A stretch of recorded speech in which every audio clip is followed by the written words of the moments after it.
Assalamualaikum warahmatullahi wabarakatuh. Halo para lovers and haters dimanapun Anda berada, baik yang ada di alam nyata maupun alam gaib, apa kabarnya? Salam cerdas bersupranatural.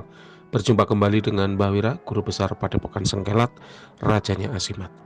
Baik teman-teman semua, hari ini Minggu 9 April 2023 jam 19.30 malam, Mbak Wira ada klien baru nomor 9007 ya, klien baru nomor 9007.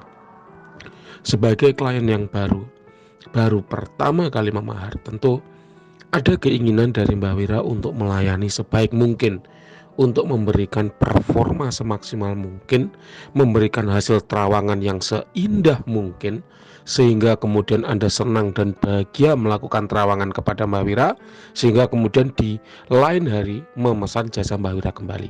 Itu adalah logika sederhana bagi seorang penyedia jasa. Namun setelah dari siang saya melakukan pengecekan terhadap foto benda yang Anda kirim, ya buat Mbak Wira memberikan pelayanan yang terbaik berarti menyampaikan hasil terawangan dengan sejujur-jujurnya, dengan sebaik-baiknya, seapa adanya, tidak berdusta, tidak berbohong, sehingga Anda tahu kebenaran dari benda yang Anda miliki. Ya, itu adalah konsep yang Mbak Wira miliki. Jadi mohon maaf, terlepas apakah klien itu bisa menerima hasil terawangan atau tidak, itu Mbak Wira kembalikan ke mentalitas masing-masing klien. Ya, mau percaya silakan, tidak juga tidak masalah. Namun kalau Anda datang kepada Mbak Wira, kemudian Anda minta pendapat Mbak Wira terhadap benda yang Anda periksakan ini, ya inilah hasilnya dengan sejujur-jujurnya. Disclaimer dulu, ada dua hal yang ingin Mbak Wira sampaikan sebelum Mbak Wira melakukan terawangan. Yang pertama, kalau benda ini adalah benda hasil ritualan guru Mbak Wira, Mbak Radit dari Melati Ronce, maka mohon maaf, Mbak Wira tidak bisa melakukan terawangan. Kenapa? Karena namanya murid, ilmunya tidak akan melampaui gurunya. Sudah banyak benda-benda dari guru saya yang Mbak Wira tidak bisa menembusnya, walaupun ada sebagian kecil yang Mbak Wira berhasil menembusnya, tapi sebagian besar, ya sudah banyak, itu sebagian besar itu Mbak Wira tidak mampu menembusnya. Sehingga kalau ini memang benda dari guru Mbak Wira, ya lebih baik jangan diterawangkan ke Mbak Wira, karena Mbak Wira tidak mampu menembusnya. Yang kedua, apabila benda ini adalah dulu merupakan hasil ritual Mbak Wira, karena mungkin saja ada orang memahar di Mbak Wira, kemudian bendanya diterawangkan oleh temennya gitu ya kepada Mbak Wira, maka benda ini adalah kosong, tidak berkhodam. Sehingga kalau ini adalah benda hasil ritualan Mbak Wira, maka Anda berhak mengklaim garansi tukar kodam yang lain. Ya, tata caranya ada di video yang berjudul garansi dari Mbak Wira. Boleh ya gitu. Itu adalah disclaimer yang pertama. Yang kedua, teman-teman, yang perlu Mbak Wira sampaikan adalah Mbak Wira tidak tahu benda ini belinya di mana, harganya berapa, praktisi yang meritualkan siapa.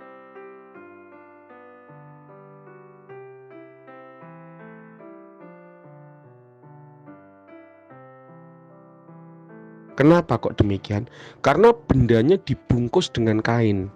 Jadi Mbak Wira betul-betul tidak tahu ini bendanya bentuknya seperti apa ataupun belinya di mana. Makanya Mbak Wira beli disclaimer tadi di depan.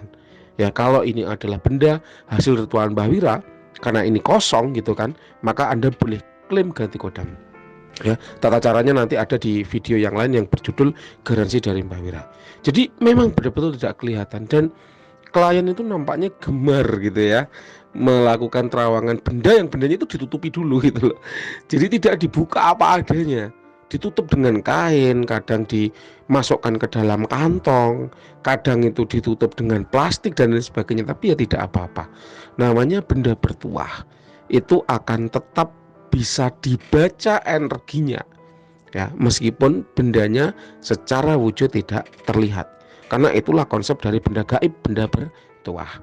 Jadi adanya tuah pada suatu benda karena adanya kandungan energi di dalam benda tersebut. Mbak Wira ulangi, adanya tuah pada benda bertuah karena kandungan energi di dalam benda tersebut. Nah, energi ini tidak perlu dilihat, karena energi memang tidak bisa dilihat, namun bisa dirasakan, bisa diukur. Nah, energi itu ada 3 macamnya. Yang pertama yaitu energi alam, energi yang berasal dari alam. Alam yang mengisinya ke dalam suatu benda ya, secara otomatis tanpa dibantu oleh manusia. Nah, kalau benda-benda yang seperti ini disebut dengan mustika. Contohnya mustika merah delima, mustika lipan, mustika kol buntat, mustika rantai babi, dan lain sebagainya. Atau juga ada praktisi yang memang memiliki kemampuan untuk memanipulasi energi alam. Kemudian energi alam itu dimasukkan ke dalam suatu benda dalam rangka merubah karakter dari benda itu dari yang sebelumnya tidak bertuah menjadi bertuah. Ada ilmunya. Salah satunya adalah mantra yang semar. Nah, ini kalau dalam ilmu kejawen. Kalau dalam ilmu lain ya ada juga, namanya ilmu itu kan banyak sekali. Nah, kenapa kok Mbak Wira bisa tahu? Karena Mbak Wira juga pengguna teknik itu. Mbak Wira juga biasa memanipulasi energi alam untuk hajat tertentu. Oleh karenanya Mbak Wira hafal ketika ada energi alam dalam suatu benda. Nah, benda dari klien nomor 9007 ini kalau menurut Mbak Wira tidak ada energi alamnya. Jelas ya, tidak ada energi alamnya. Yang kedua yaitu energi dari manusia. Siapa manusia ini? Yaitu praktisi supranatural yang meritualkan benda tersebut. Biasanya kalau benda-benda atau azimat-azimat yang banyak energi manusianya itu contohnya keris, pusaka ya, tombak, jimatan, kemudian tembang liring, takrut ya, itu adalah benda-benda yang seringkali di blessing dengan energi dari praktisi yang meritualkan. Nah, ini benda dari klien 907 baru nggak tahu karena ditutup kain, nggak kelihatan bendanya. Nah, banyak metode yang bisa dilakukan oleh manusia untuk memasukkan energi dirinya ke dalam suatu benda dalam rangka merubah sifat atau karakter dari benda itu dari yang sebelumnya tidak bertuah menjadi bertuah. Salah satunya yaitu dengan menggunakan metode prana atau teknik prana. Itu adalah teknik menginjekkan, memasukkan energi manusia, energi diri ke dalam suatu benda. Kok Mbak Wira tahu? Lagi-lagi Mbak Wira juga pengguna teknik itu. Ada nggak teknik yang lain? Ada, banyak.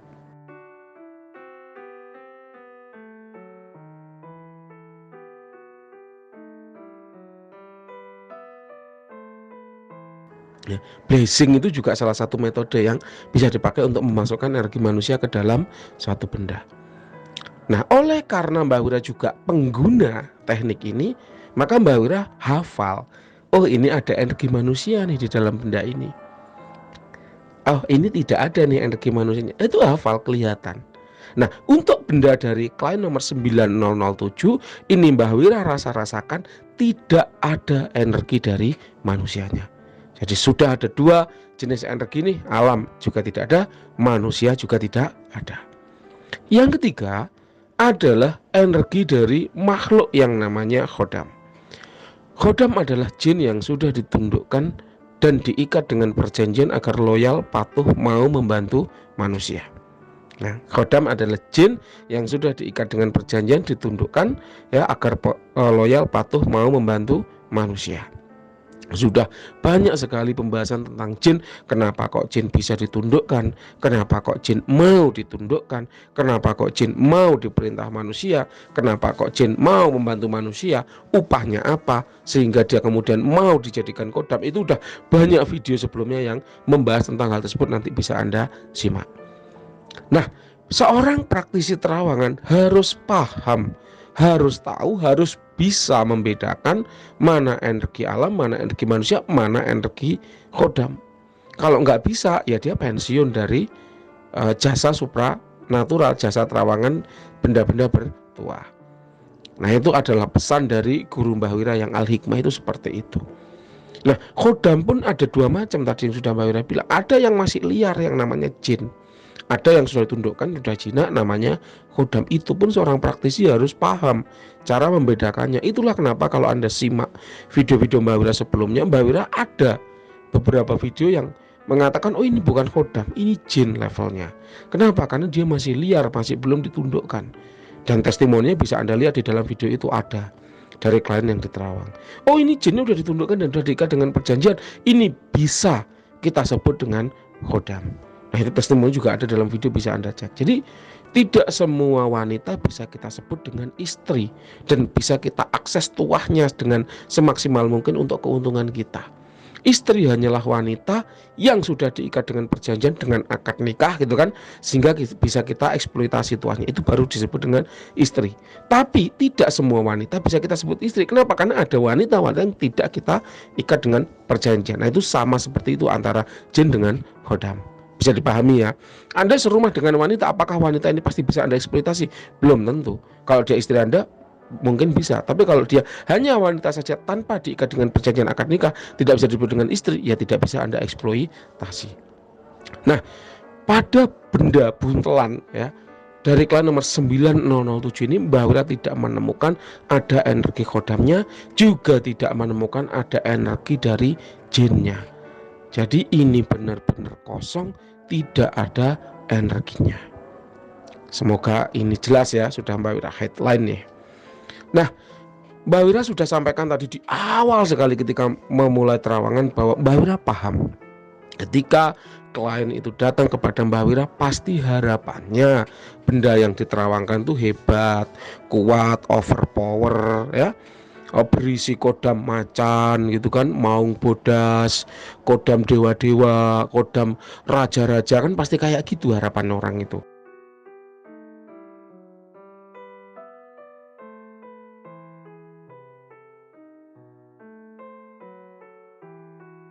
Dan kalau udah dia ngomong kayak gitu, wah seneng gitu kan, terus pesan lagi kan gitu. Nah, Mbak Wira harapannya juga Anda pesan lagi, tapi Mbak Wira tidak bisa berdusta, tidak bisa menyampaikan dengan tidak apa adanya ya. Jadi Mbak Wira selalu berusaha menjaga kejujuran meskipun itu pahit. Dan begitulah cara Mbak Wira bertahan dalam bisnis terawangan, dengan selalu menyampaikan sejujur-jujurnya. Terserah apakah klien itu bisa menerima atau tidak, itu udah kembali ke diri masing-masing klien. 8 tahun Mbak Wira membuka jasa terawangan, dan begitulah cara main Mbak Wira. Nah, Mbak Wira paham bahwa klien itu datang dengan harapan yang besar, dengan ekspektasi yang tinggi. Oleh karenanya Mbak Wira tidak hanya mencukupkan diri dengan satu metode ketika melakukan pengecekan, melainkan juga ada metode lain yang Mbak Wira gunakan, namanya metode visualisasi. Kalau Anda seorang pemain trading, pasti paham apa itu indikator. Ya, indikator seorang pemain trading nggak hanya pakai satu indikator. Misalnya apa? Ichimoku Kinkoyo, pasti dia juga pakai indikator yang lain. Bollinger Band misalnya, EMA 200 misalnya, stokastik misalnya, atau parabolik misalnya, atau smart money concept misalnya. Semakin banyak indikator yang dia pakai, maka akan semakin akurat hasil pembacaannya, kan gitu.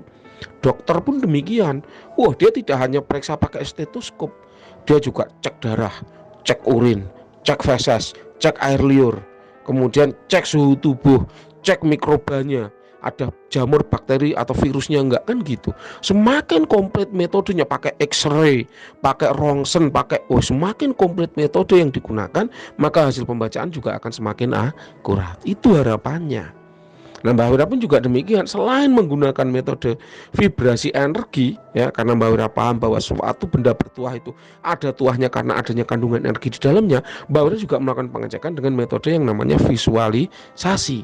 Metode yang digunakan untuk mengecek tanda-tanda visual atau tanda-tanda manifestasi atau tanda-tanda kehadiran suatu entitas dalam benda bertuah. Di sini Mbak Wira cek secara visual, Mbak Wira tidak mendapatkan tanda-tanda visual apapun, tidak mendapatkan manifestasi apapun. Itulah kenapa Mbak Wira sampaikan tadi di awal bahwa benda ini kosong, tidak berkhodam. Nah, ada metode lagi yang Mbak Wira pakai terakhir, yaitu metode yang namanya metode injeksi energi. Jadi Mbak Wira membentuk bola energi, dilapisi dengan mantra-mantra khusus, dengan doa-doa khusus yang berfungsi menarik khodam, menarik jin, menarik entitas gaib apapun yang berada di dimensi energi, agar dia mau keluar, mau mendekat ke dimensi kita, yaitu dimensi materi. Coba bayangin, ketika suatu benda itu divonis kosong, tidak berkhodam, maka metode pengecekannya itu berlapis. Itulah kenapa kalau kosong nggak boleh tukar benda lain. Ya, kenapa kok demikian? Karena metodenya panjang untuk memutuskan suatu benda itu kosong. Penelitiannya panjang, metode ilmiah yang digunakan dalam melakukan pengecekan-pengecekan indikator yang ada itu juga banyak. You can understand what I mean ya. Jadi yang terakhir Mbak Ura membentuk bola energi dilapisi dengan mantra khusus yang berfungsi menarik entitas agar mau keluar dari dimensi energi ke dimensi kita, dimensi materi.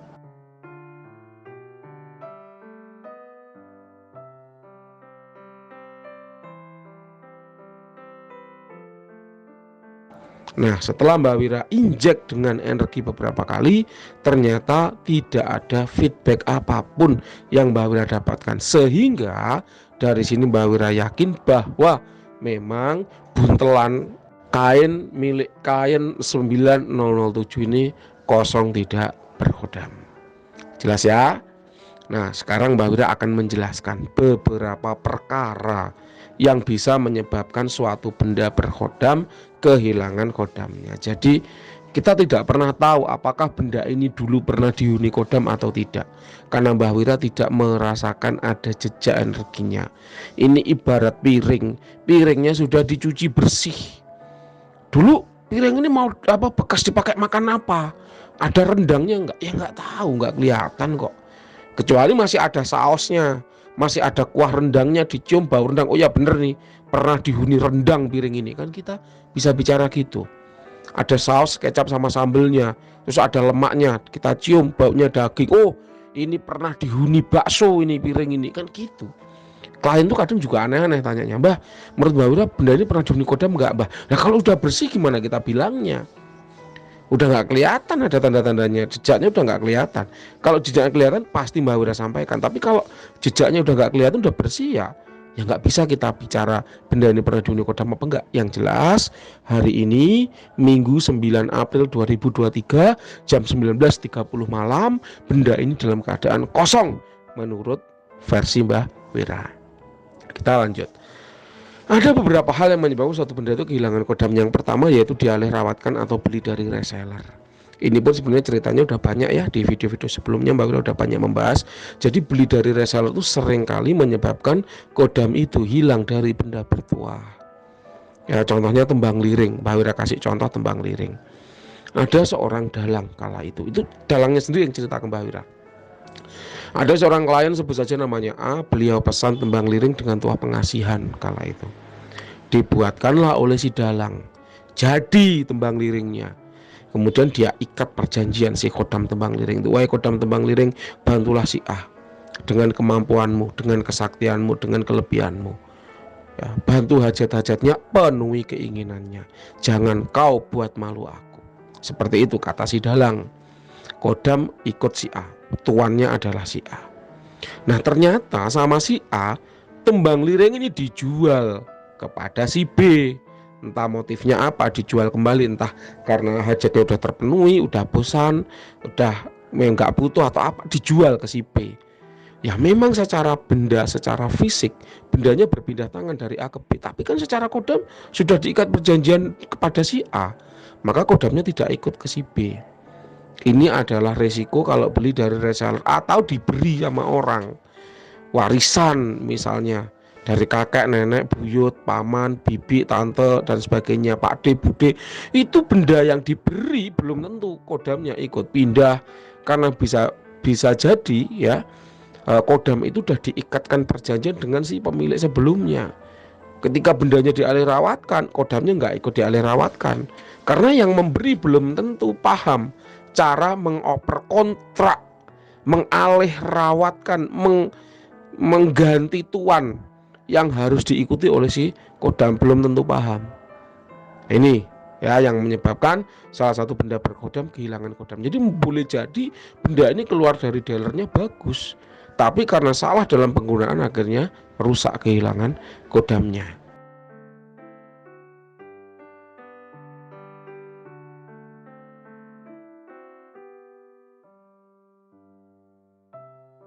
Ya, motor-motor yang ada di bengkel itu motor rusak semua. Tapi kan kita nggak bisa bilang, berarti ini motor Yamaha rusak, berarti dealer Yamaha nipu aku nih, dia jual motor rusak, belum tentu.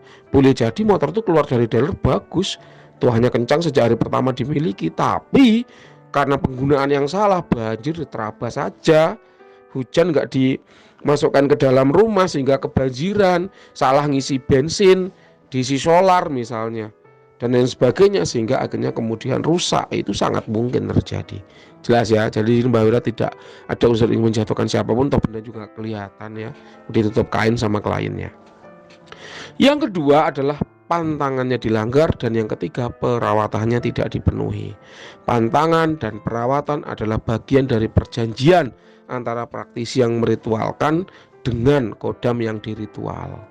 Bila jadi benda ini dikantongi di dompet karena keburu-buru setelah kebelet pipis, akhirnya pantangan untuk tidak dibawa masuk ke WC ya dilanggar karena lupa misalnya, ya udah kodamnya lepas karena dianggap perjanjiannya batal atau selesai. Misalnya lagi harus dibakarkan kemenyan setiap malam Jumat. Lah suatu ketika ada keperluan mendesak lembur di kantor sehingga nggak sempat pulang, nggak sempat membakarkan kemenyan misalnya, ya udah akhirnya kodamnya menganggap perjanjian itu selesai. Dan hal semacam itu sangat mungkin terjadi ya. Setelah pantangannya dilanggar, tahu bahwa wah ini tuahnya hilang nih, dijual sama orangnya, ya belinya dari reseller itu tadi, ya jelas akhirnya kodamnya nggak ada. Jelas ya. Itu yang kedua dan yang ketiga. Dan yang keempat adalah mati dalam bertugas. Ya boleh jadi mati dalam bertugas, namanya jin atau kodam itu kan juga makhluk ciptaan Tuhan. Dia bisa lahir jadi anak-anak, remaja, dewasa, tua, sakit, dan mati. Ya sama seperti manusia ya. Ini Anda dengarkan aja penjelasannya di podcastnya Ustadz Muhammad Faizar ya. Itu udah banyak membahas serba-serbi jin. Jin itu bisa mati juga dalam melaksanakan tugas. Ya memang seloyal itulah kodam atau jin yang sudah ditundukkan ini dalam membantu manusia. Dia rela mati demi melindungi kita ya. Kalau tentara itu sama kayak NKRI, harga mati lebih baik pulang bermandikan darah daripada kalah di medan perang. Nah, sama seperti itulah. Kodam pun juga punya prinsip seperti itu ya. Lebih baik mati dalam melindungi tuannya atau menjalankan tugas yang diemban daripada kemudian dia menjadi pecundang. Ya, jelas ya.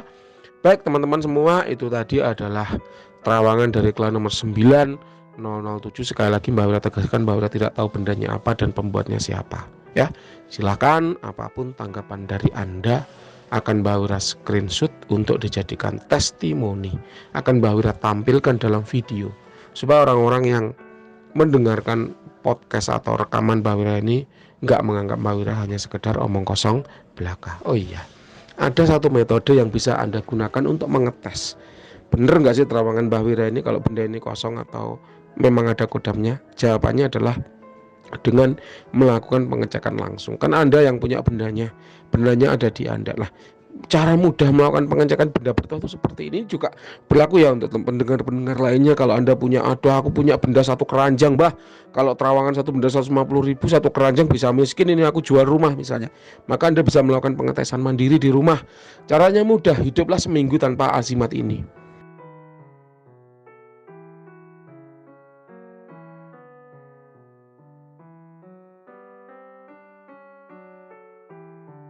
Ya, jangan pakai azimat gerombolan, jangan satu-satu. Kalau Anda pengen tahu, hiduplah seminggu tanpa azimat ini. Anda catat keuangan Anda bagaimana, asmara Anda bagaimana, kesehatan Anda gimana, hoki Anda gimana, kerezekian Anda gimana, catat semuanya.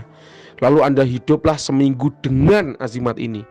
Catat semuanya, bandingkan head to head.